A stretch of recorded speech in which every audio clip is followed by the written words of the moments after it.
జై సద్గురు బ్రహ్మరాజుకు జై. శ్రీ అచల ఋషి దువ్వరమణయ్య స్వాముల వారికి జై.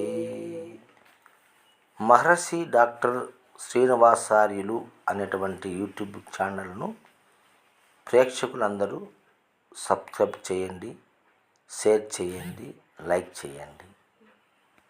మా ఛానల్ను చూసేవారిలో 70% పీపుల్స్ సబ్స్క్రైబ్ చేయడం లేదు, కావున దయచేసి సబ్స్క్రైబ్ చేయండి. ఇప్పుడు మా గురువు గారైనటువంటి అచల ఋషి దువ్వరమణయ్య స్వామి రచించినటువంటి శ్రీ గురు ధ్యాన కందార్థముల నుండి 20వ కందార్థం చెప్పుకుందాము. నా జన్మ సుకృతంబున ఏ జన్మలో చేసినట్టి ఏ ఫలమహిమో, ఈ జన్మలో ఆ దేవుని సుజనాత్ముల కరుణ చేత చూడగలిగితిని. నిహభ్రాంతులను నెల్లా విడసితిని. అజరుద్రాధులకైనా అందశక్యము గాని, అజరుద్రాధులకైనా అందశక్యము గాని, నిజమైన పరమాత్మ నిస్తేజమూర్తిని చూడగలిగితిని. నిహభ్రాంతులను ఎల్లా విడచితిని. ఇక్కడ ఏం చెప్తున్నాడంటే, ముందు కందార్థములో దేవుని కొరకై ఎందరో మహానుభావులు ఈ భూమిలో కారడవులకేగి తపస్సులు చేసేసి కఠినమైనటువంటి ఘోరాతి నియమాలు నిష్టలు ఉండి ఆ దేవుడెవరో తెలుసుకోలేక చివరికి జీవచ్ఛవాలై తరలిపోయినారు ఎంతోమంది అని చెప్పిన మహనీయుడు ఇక్కడ ఏం చెప్తున్నాడంటే, నా జన్మ సుకృతంబున అంటే నా జన్మ యొక్క పుణ్యఫలము చేత,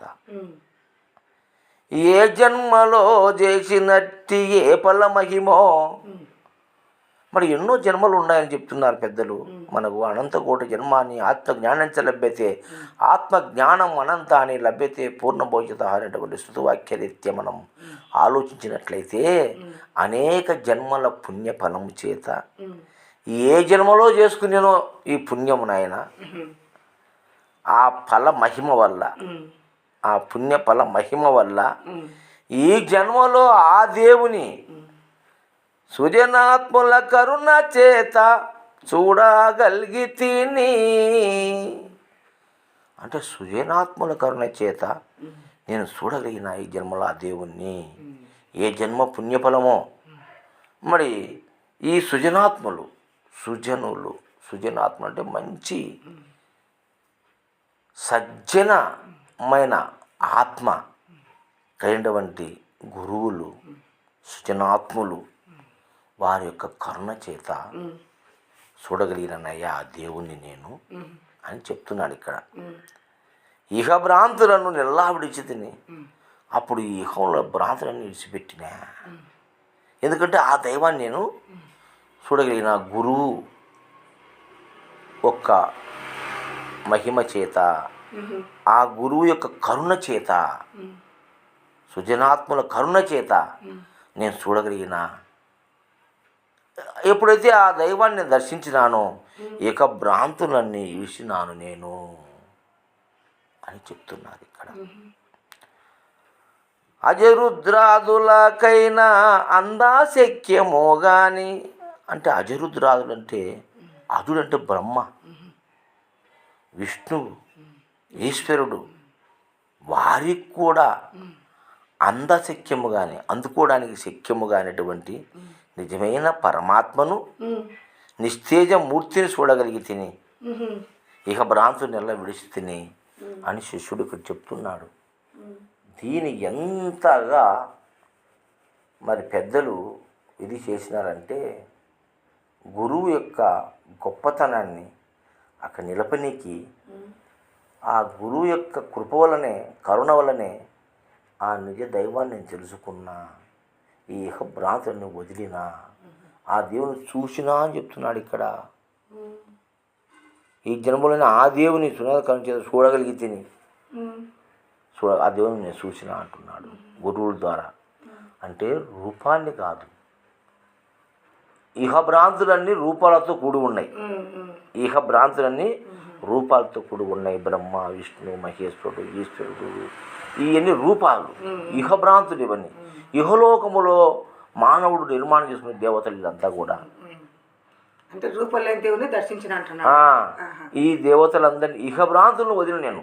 ఇహములో ఉన్న భ్రాంతులు ఏంటి? ధ్యానాలు, తపస్సులు, యజ్ఞాలు, యాగాలు, ఒక్కబొద్దులు, వ్రతాలు, దీక్షలు, మాలలు, తపస్సులు, ఎన్నో ఎన్నో ఎన్నో ఎన్నో చెప్పలేనని నా విధ భక్తులు, అష్టాంగ యోగములు ఎన్నో ఉన్నాయి.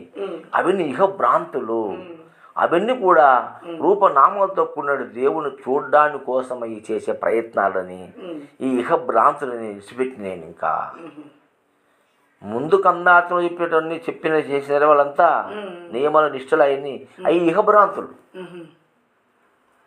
ఆ భ్రాంతులలో ద్వారా దైవాన్ని తెలుసుకోలేమని గ్రహించి నిజ గురువును ఆశ్రయించితే, సృజనాత్మటువంటి ఆ గురుదేవుని ఆశ్రయించితే, ఆయన కరుణ చేత చూడగలిగితే ఆ దేవుని నేను, అప్పుడు ఇక భ్రాంతులన్నీ వదిలి అంటే యజ్ఞము, తపస్సు, యోగము, ధ్యానము, మంత్రము, తంత్రము, ఇవన్నీ ఇక భ్రాంతులు అన్నీ నేను విడిచిపెట్టిన విడిచి తిని ఏది ఆ దైవాన్ని అజరుద్రాదులాకైనా అందా శక్యము. కానీ అజరుద్రాలు కూడా దాని అందుకున్నారు. వాళ్ళు కూడా ఇహపరమైనటువంటి భోగాల్లోనే ఉండారు. బ్రహ్మ, విష్ణు, మహేశ్వరులు కూడా బ్రహ్మదేవుడు ఆయన యొక్క సృష్టికి అధిపతి అని, ఆయన కుమారులు అయితేనేమి, ఆయన భార్యలు అయితేనేమి, ఆయన రాజు అయితేనేమి, ఆయన సింహాసనం అయితేనేమి, మరి ఆయనకు మళ్ళీ చెలికత్తెలు అయితేనేమి, మళ్ళీ ఊర్వశి, మేనక అనేటువంటి సుందరీమణులంతా, నర్తకిలంతా ఆ యొక్క లోకములో నాట్యం చేస్తుంటే ఆ దేవతలంతా మరి అమృతాన్ని సేవించి మరి అంటే అదంతా ఇహ సంబంధించినటువంటి భోగాలే కానీ భ్రాంతులే కానీ సత్యము కాదు.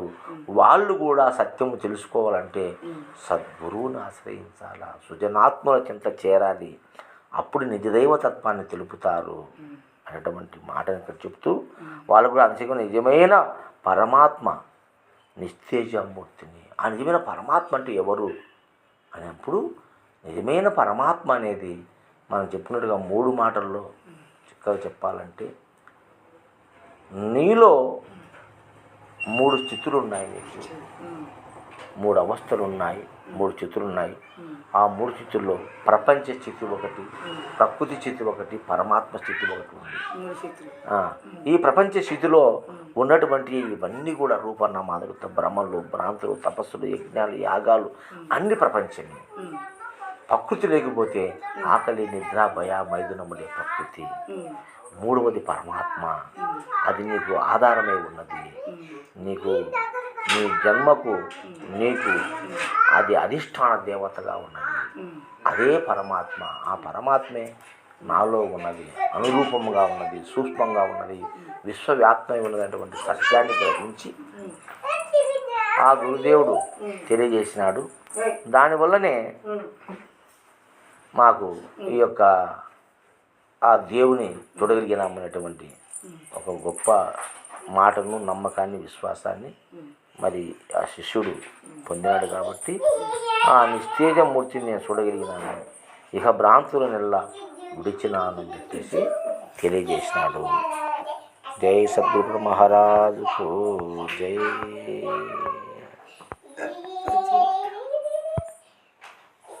వచ్చిన